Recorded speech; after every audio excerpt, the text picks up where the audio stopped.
I saw that my back door had been broken in, so I went to the back and I could see footsteps in the snow, so I ran up to my room to see if my roommate was okay. I have two roommates. Okay. One of them's dead, and the other one is in her room and she's still alive and she needs help, but I ran because I didn't know if he was still in the house. Belgrade Police! Police department! Anybody inside, come out! How many people are inside? We're making entry.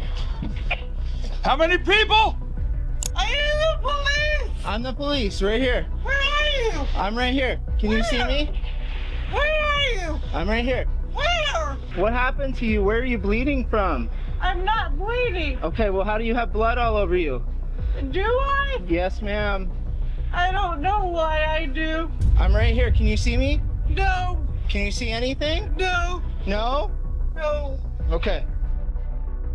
On January 7th, 2018, police were drawn into a distressing situation when they received a 911 call at 9:25 a.m.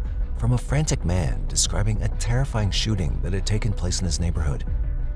What seemed like a typical emergency call would soon unravel into something far more sinister and unexpected. 911, what's the address of your emergency? I live at that's the next door neighbor. She just came over and said somebody shot her roommate. Okay. Did it just happen? Yeah, she said it just happened. She needs ambulance in place. Okay. So the roommate Ashley is the one that's still alive. She is still alive? She said she is, yes. Okay, tell her to take a deep breath, okay? I'm going to ask you some questions. Is Ashley bleeding seriously? Was she bleeding for? Yes, she said yes. Okay. All right. All right. Do we know if Ashley's completely alert? No, I don't believe so. I mean, she just saw it and she just ran. Okay. After receiving the call, police met at Paul's Silver Maple home at 1306 Idaho Street, where they were met by Audrey Butler, who was visibly shaken by the brazenness of the attack. However, Audrey explained that she was the roommate of the women who had been victims of the shooting and that she'd stumbled upon the nerve-wracking scene that morning at 8:55 a.m. At the crime scene, what the officers were about to discover would prove even more unsettling. What's going on? I stayed at a friend's last night, and I just came in and I saw that my back door had been broken in, so I went to the back and I could see footsteps in the snow, so I ran up to my room to see if my roommate was okay. I have two roommates. Okay. One of them's dead, and the other one is in her room and she's still alive and she needs help, but I ran because I didn't know if he was still in the house. Okay, so you don't know if there's somebody else in the house? I don't think so, but I don't know. Okay. All right. Lauren looks like she's been in a while, but Ashley's asked me for help and I ran. Okay. Is this door open? Yes. So we have two people upstairs. Is that what you're telling me? Okay. Help, Ashley. One was dead, one was alive. It was a daunting task for the police as they tried to determine who the primary target of the killer was, or if both women were the intended victims. With cameras capturing every move, officers slowly approached the house as their main priority was to save the other woman who was still alive. With guns drawn, they moved carefully as the killer could still be inside, waiting for his next victim. She said this is open. I didn't see any footprints in the snow leading up here. So, you ready? Yep. Belgrade Police! Police department! Anybody inside, come out! I'm going this way. Bye. Wait, I got stairwell. Police!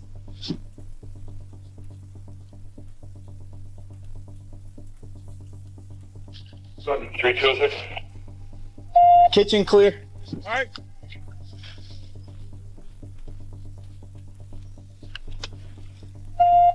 Garage. Okay.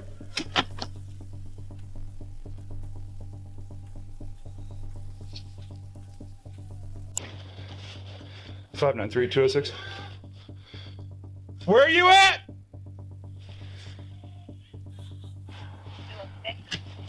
We're making entry right now. How many people are inside? We're making entry. How many people? Garage clear.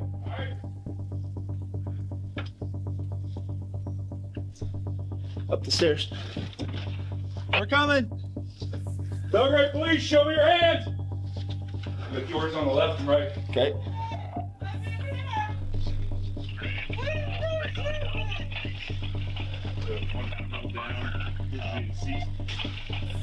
We've got cold and touch. Okay. Okay. All right, let's back up. They now had to move forward towards the next room from where a woman's voice was still pleading for help. The danger wasn't over yet, and they had to be prepared for what was far more surprising. Police! Hey! I'm in here!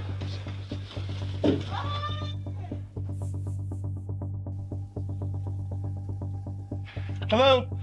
Police? Please don't shoot me! Who shot you?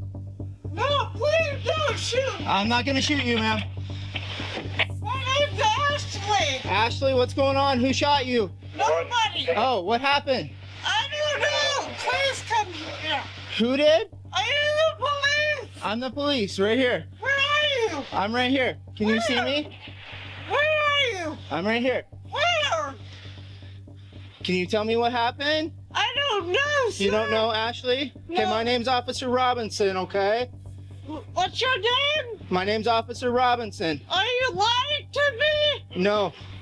Ashley Van Hemert was found in a critical state with multiple gunshots, but the officers had no idea that what they'd uncovered was just the tip of the iceberg. What happened to you? Where are you bleeding from? I'm not bleeding. Okay, well, how do you have blood all over you?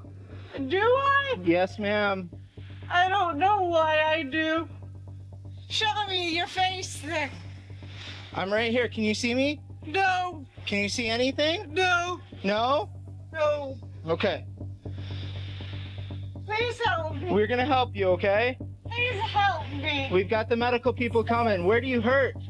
I don't hurt anywhere. You don't hurt anywhere? No. Grab around the front. Yeah, we got a blanket. Ashley, we're gonna pick you up and we're gonna carry you down to the paramedics, okay? What are you doing, sir? We're gonna pick you up and carry you. Carry me back. Where are you We're carrying me? coming down. Yeah. As far as I can get the door. I'm gonna go out to the, I don't want them to pass the sidewalk right here.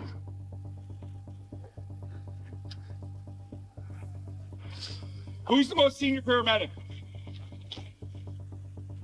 The entire neighborhood was in disbelief over the events that had unfolded.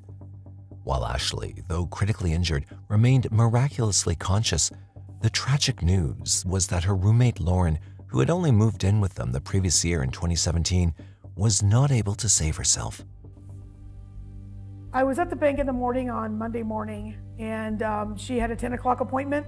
So I texted her, say, hey, your 10 o'clock is here. Let me know when you're gonna be here. But there was no answer.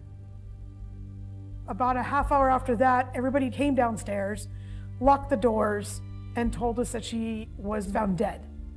I was like, what? I was in shock because I was just like, there's no way. No way, that can't be true. To piece together the events of what really happened the night before, the officers at the crime scene examined every nook and cranny of the house. However, they got their first clue when Audria led them to the back door of the house. She explained that when she returned that morning at 8:55 a.m., she found broken pieces of the door frame scattered on the floor. In Lauren's room, officers found 4 shell casings, and in Ashley's room, they discovered 5, which after testing confirmed they were from a .22 caliber gun. But the most integral clue was the bloody footprints left in the snow, tracing a path from the east side of the house around the north and leading to the back door. Fortunately, the footprints remained intact, which allowed investigators to take careful impressions for testing. These footprints held the potential to be the crucial breakthrough they desperately needed, but the process would take time. As they awaited results, the officers braced themselves for what seemed to be an unimaginably sadistic plot which would unravel itself very soon. They'd launched their homicide investigation, and the appalling details of the crime would only start to make sense once the police determined who the real target was as they delved into the twisted mind of the killer. As the detectives continued to solve the mystery of the night, they received a crucial call from the hospital the next day that Ashley was now out of danger and ready to talk. Ashley had sustained gunshot wounds to the back of her head, her carotid artery, and her right arm, along with broken ribs. Despite this, detectives were hopeful that Ashley, the surviving victim, could provide crucial details about the crime and perhaps even identify the killer. They approached her with care, aiming to gather as much information as possible without overwhelming her. However, they weren't prepared for what they were about to hear. So obviously, you know, we're here to talk to you. Yes, I do. Yeah. Yes. And we're gonna have some questions, but mostly we just want to hear what you have to say. Okay. Just starting out, Yes. and I know this is kind of a tough question, but can you tell me, do you remember anything at all? When I got shot? Mm-hmm. No. No. I remember waking up in the hospital. I don't really remember actually waking up in the hospital. I remember kind of doing the I love you sign to my brother when I was, you know, obviously laying in the hospital bed. But no, I do not remember being shot at all. Or however many times they shot me. I think they got me in the shoulder and I think in the elbow too. Obviously the head. Well, yeah, you're a lucky gal, but everything that I've heard so far is, you know, you're a fighter. It's a miracle I'm alive. I thank God every day. For detectives, Ashley's lack of memory was a major setback. So they decided to change their approach, attempting to jog her memory by recounting everything she did the night before the attack, as they hoped to uncover anything that seemed unusual. So Saturday, this would have been before I got shot, obviously, the day before I got shot. We went to a place in Livingston. It was a hotel. And you said Ralph drove you home? Yes, he did. Can you tell me, do you remember anything from the drive home? I don't remember a whole lot, no. Maybe if you ask me a more specific question, I might be able to answer. I don't know. Do you remember any conversations that you guys were having? Not really specifically, no. Going from when Ralph dropped you off, what's the last thing you remember that night? Really, the last thing I remember is I gave him a kiss goodnight and in the car, and he was like, "Okay, I'll watch you go and get inside," and I was like, "Of course you will." So then I went inside. I shut the door, obviously, and really from there on, I don't remember too much. That night, Ashley had been with her boyfriend, Ralph Denis, who was the last person to visit and leave the house. The officers quickly became suspicious of Ralph's potential involvement in the murder. It was crucial to determine whether Lauren was mistakenly targeted instead of Ashley, or if the motive behind the attack was something else entirely. The police had tracked Ralph down to his residence to question him, but their goal was not to make him feel at ease, but rather to create a sense of panic. So, Ralph, I'm a detective with the sheriff's office, and I did some of the processing of the scene at the house. Mm-hmm. And so I have some information and I have some questions about stuff that I saw there. Mm-hmm. Understood. So tell me, when did you guys start dating? Roughly December last year, so a year and change ago. Okay. Just over a year. Okay. And how do you characterize your relationship with her right now? We've been attempting to break up with each other for several weeks, and pretty much this week we decided together that it was the right thing to do, is to not date each other anymore. When was the last time you actually had contact with her? With Ashley? Yeah. Last night when I dropped her off. And that was after the Livingston trip? After the Livingston trip, right around. We decided it was a little bit before 9 o'clock. What time did you go to bed last night, Ralph? Pretty much, I'm going to say, look at my phone, that's how I would do everything, but I said goodnight to Ashley and I was up for a little while longer, maybe an hour. So you're thinking around 11 o'clock is when you went to bed? Thinking so. Did you go anywhere after? I stayed. Did you attempt to kill Ashley? No. Did you attempt to kill her roommate? No. Have you been in that house last night? No. Do you believe me? Why not? You gotta ask. Would you be willing to let us dump your phone to Yes. retrieve your GPS locations, Yep. that kind of stuff off of your phone? Yep. Ralph remained surprisingly cooperative throughout the questioning, and detectives also noticed that he wasn't trying to mislead them with any false statements or deceptive emotions. They also seized his phone to check his GPS location and took a DNA sample for testing. But when the results came back, they cleared all doubt about Ralph's involvement. Despite being the last person to leave the house that night, the evidence showed that he hadn't gone inside the house or attacked anyone. After interviewing Ralph, the detectives shifted their focus to the second victim, Lauren, and began looking into her background to see if anyone could have a potential motive to harm her in any possible way. As they dug deeper, they discovered that Lauren was married to a man named Joseph Paul DeWise, and together they had a daughter. Joseph also had 2 children, Joe and Natalie, from a previous marriage. Initially, the blended family lived together, but tensions soon arose, and Lauren had already filed for divorce as she was unhappy with their marriage. So, in 2017, she finally moved to Idaho Street with Audria and Ashley. One piece of information that caught the detectives' attention was the reason for the couple's separation. Joseph had been consistently abusive towards Lauren, and it was well known among friends and family that she often had numerous bruises, cut marks, severe burns, and other signs of violence on her body. This disturbing history gave the detectives a solid reason to consider Joseph a suspect. They needed to bring Joseph in to question him about the murder, but they had to be cautious. Given the involvement of weapons in the crime, there was a real danger that Joseph might suddenly turn violent. As he drove home, the officers strategically stopped his car at a traffic light, being ready for a potentially dangerous encounter. What? Okay, door. Keep your hands up. Okay, go ahead and get out. This is no time to think. Get out.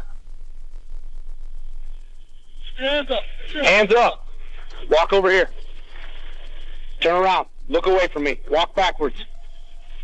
Keep coming. Keep coming. Stop. Get on the ground. Get on the ground. Do not move. Do you understand me? Take him to the back of my car. All right.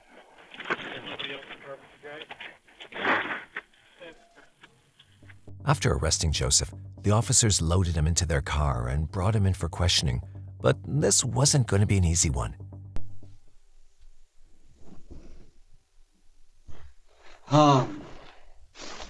So the reason that I wanted to talk to you is there was some issues that happened over at Lauren's house this morning, and I just kind of wanted to touch base with you to see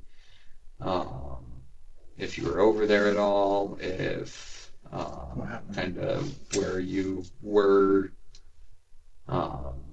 this morning, that kind of thing. Well, someone broke into the back door of her place, and so we're trying to get all of the stuff together, and from what I understand, you guys were separated and working on a divorce, and that's kind of where we're at. Sure, right? Well, not really. She isn't. Well, the person that came in ended up shooting her. So she's dead? Yeah. So oh my God. So that's why we're talking to you, because you guys are going through a divorce, and from what I understand, and we need to kind of figure out what's going on. And so absolutely anything that you can tell us that might give us a little clarity would be helpful, I think, for both of us. This is news to me. I don't know anything about it. Complete news, complete surprise. They told me when they picked me up they're investigating a homicide. I did not think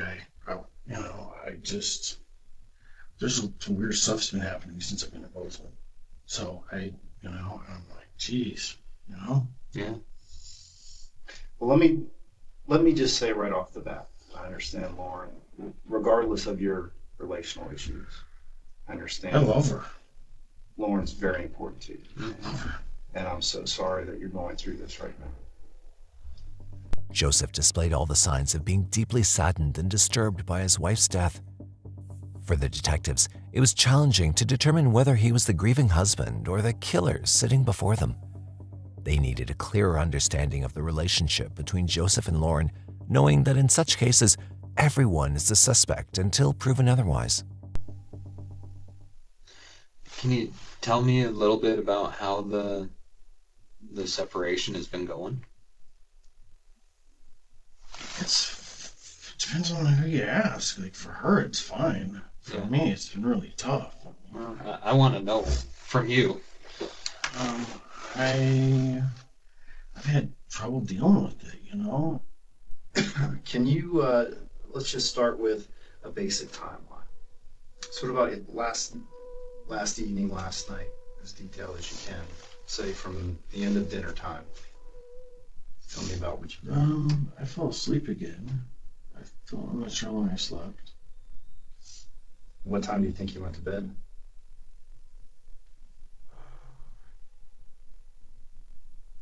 Gosh, it was late. Actually, it did go out.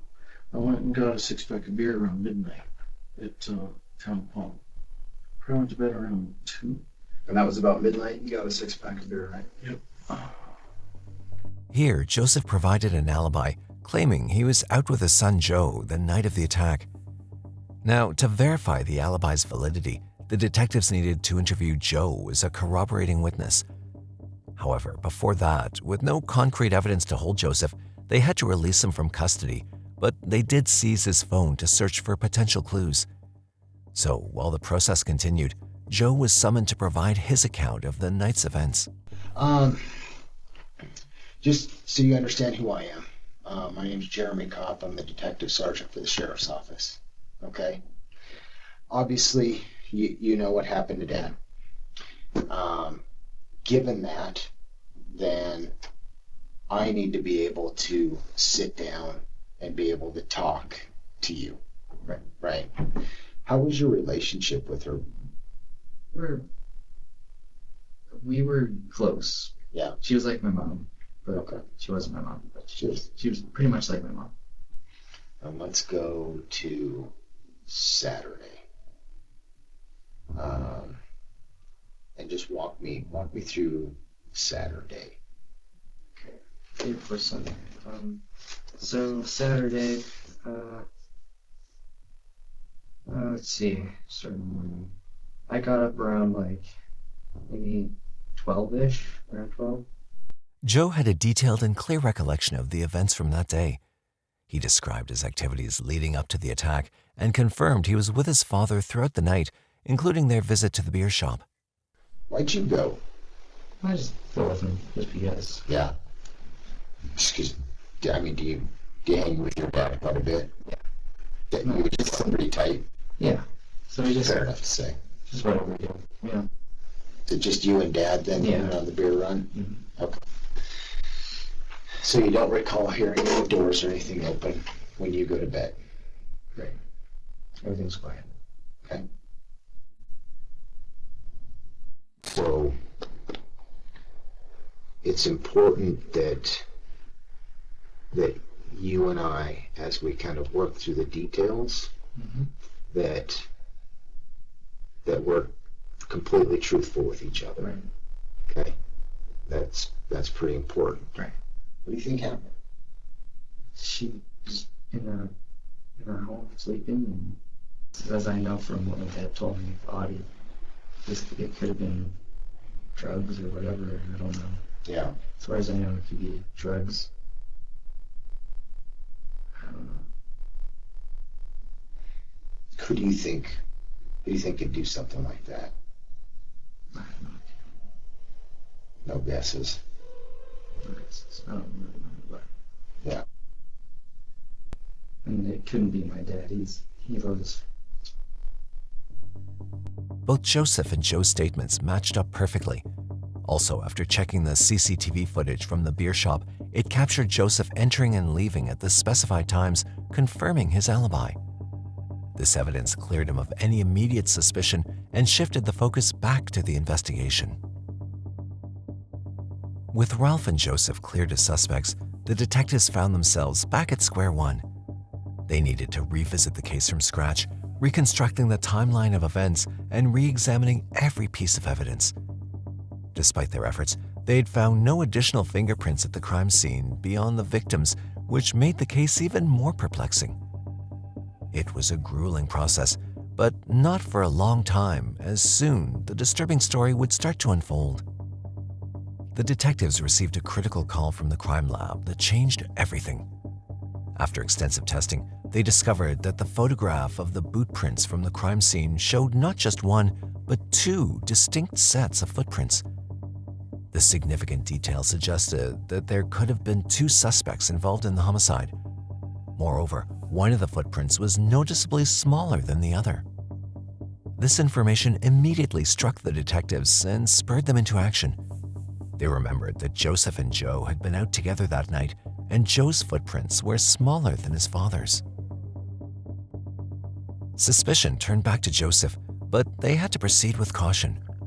Joseph could easily present himself as a victim or flee the country if he faced danger. With this in mind, the detectives decided to bring in Joe for another interview to extract more details about the night of the murder without alerting Joseph to their renewed suspicions.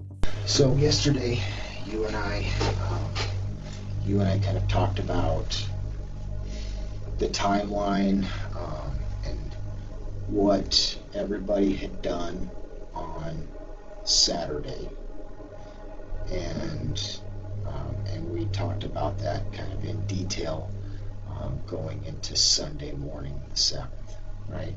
Okay. So, let's start with this. Joe had stuck to his story and repeated the same account he'd given before. But the interrogator sensed something was off. Joe seemed nervous, as if he was hiding something. So the interrogator decided to take a different approach by offering Joe support and understanding to coax out the truth. Slowly, the walls Joe had built around himself began to crumble, revealing the chilling truth, which was his father's horrifying secret. Okay. That's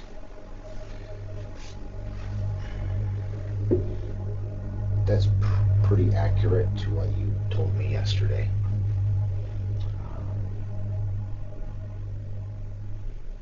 Which is unfortunate, because I don't think that's actually what happened. And I was hoping that today you and I could break through that and we could talk about what actually happened. Because if I can't get you to be honest with me, I can't help you. And I don't believe that you're being completely truthful with me. And I don't know exactly why. But I'm not willing to give up on you. I think that we can get through it. Okay? I know that this is really hard for you to sit here. I know it. I can see the weight on you. And the only way I can help is if you and I are honest with each other. I can't help. I can't do anything if you and I aren't honest with each other in here. Okay? Please, son, please. Okay. Was it just your dad? Come on, son. Did he tell you to go to bed? what he tell you?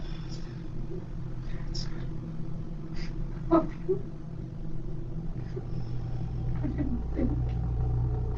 I love you, dear Dad. It's bad. I just family. I love you. You knew what he was going to do. My dad was stopped. But no, Dad, you can't do that. You're gonna lose you. You can't do that. I didn't know. He didn't tell me. Dad stopped him. I would have stopped him. Stopped him. Was it you or him? Tell me. It was him.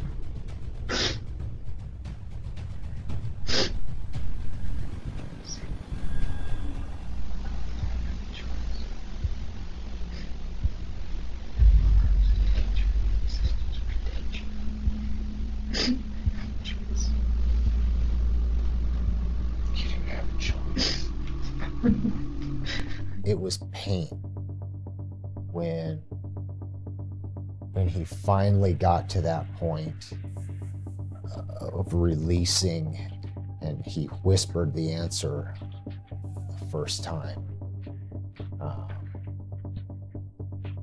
Just being with him in that moment. Because it was hard.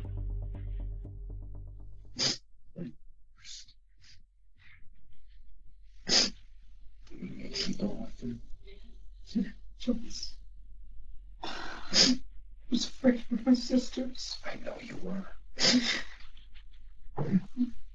I didn't have a choice. I had to. And then how far did you go back?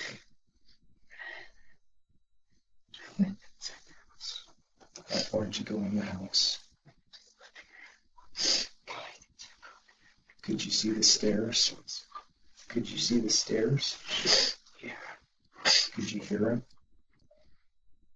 Yes. What'd you hear?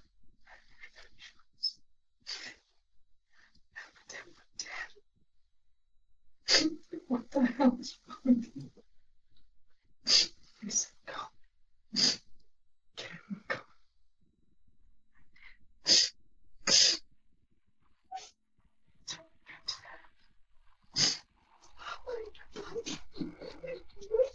Father,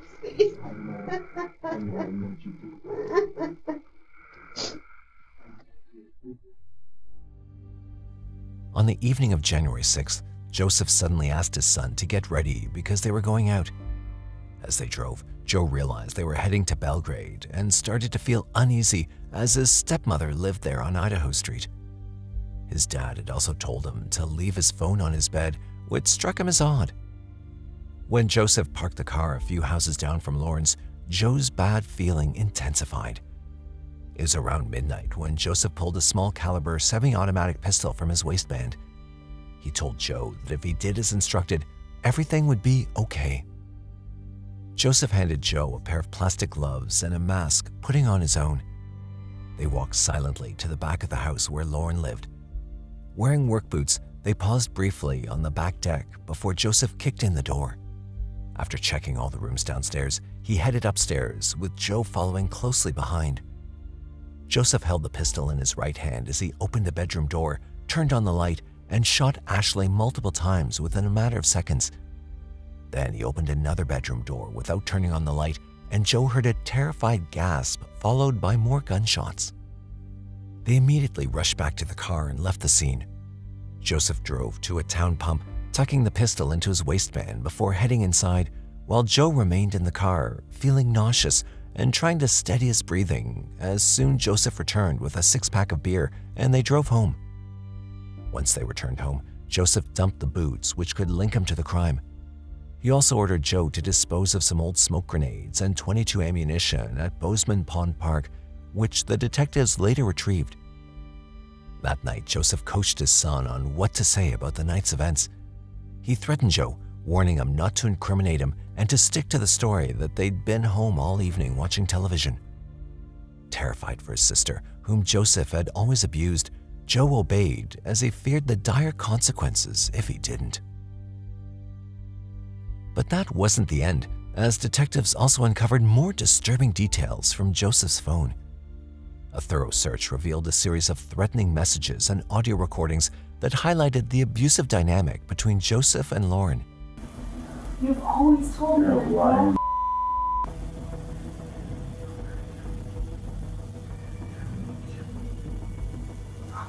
That's what I'm talking about. I'm trying to express myself now. But you... lying piece of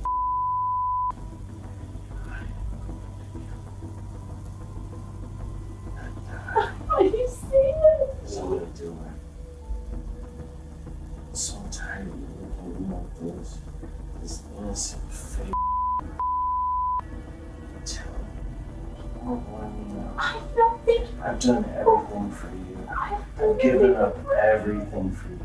And the only thing you ever cry about is you. That's it. And you know what? I'm gonna. She's gonna happen. Also, the search of Joseph's house turned up even more damning evidence linking him to the crime. Detectives found .22 caliber ammunition and a magazine matching the gun used in the shootings. Ballistic tests confirmed that the shell casings found at the crime scene matched the ammunition seized from Joseph's residence. Coupled with Joe's incriminating statement and the mounting evidence against him, the detectives requested an arrest warrant for Joseph. It was finally time for him to face the consequences of his actions. During the trial in 2018, both sides presented numerous arguments, but the weight of evidence from the prosecution was overwhelming. A total of 12 people were called to testify, and their hurt and anger towards Joseph were palpable. Each testimony painted a more harrowing picture of Joseph's actions and character. And I actually started to talk to her, and as I walked closer to the threshold of the door, I saw that she was dead. Ashley was laying on the floor. There was a lot of blood in her memory. She was awake. Her eyes were wide open. She said, "Please help me." I was shot in the back of the head. I was shot in the right carotid artery. And I know that I was shot on the right side as well. What's the next day that you can remember after going to bed? This is no, and this is yes. I was afraid. I didn't know what was going to happen. I started getting a real bad feeling. Before we left the house, he told me to leave my phone on my bed. It was very odd. He opened the first door in the hallway. Then what happened? He had his pistol in his right hand. He opened the door with his left. He stepped dressed into the room past the threshold. He turned on the light, and someone was in the room. Detectives also took the stand by presenting the evidence against Joseph. Can you tell from the records that have been provided when that firearm was purchased? Yes, according on his phone of an altercation between him, Lauren, and I believe both of the children. The defendant starts threatening her, threatening to kill her. He says very specifically, I think at least 5 times, I'm going to kill you. Though everything was going nowhere in favor of Joseph, he took the stand, but stuck to his story as he repeated that he was innocent. I have been in jail for 22 months waiting for an opportunity to explain to a jury that I'm innocent. I never threatened my wife in any way like that. I'm not that kind of a person. I respected and I loved her strength and her individuality. There's a lot of circumstantial evidence out there, all right?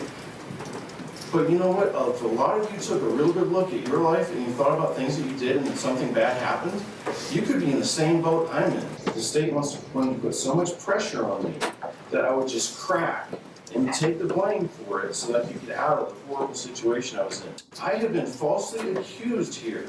I didn't do it, and I don't deserve to go to prison.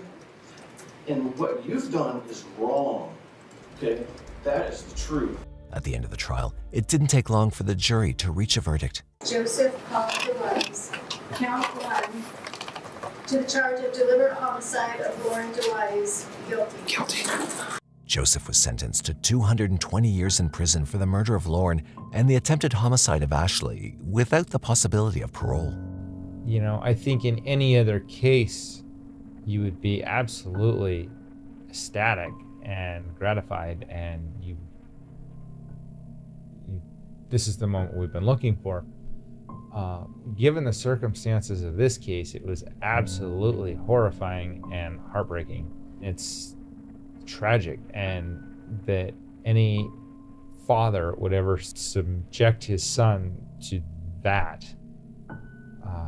it makes you angry, and probably something that I'll never forget.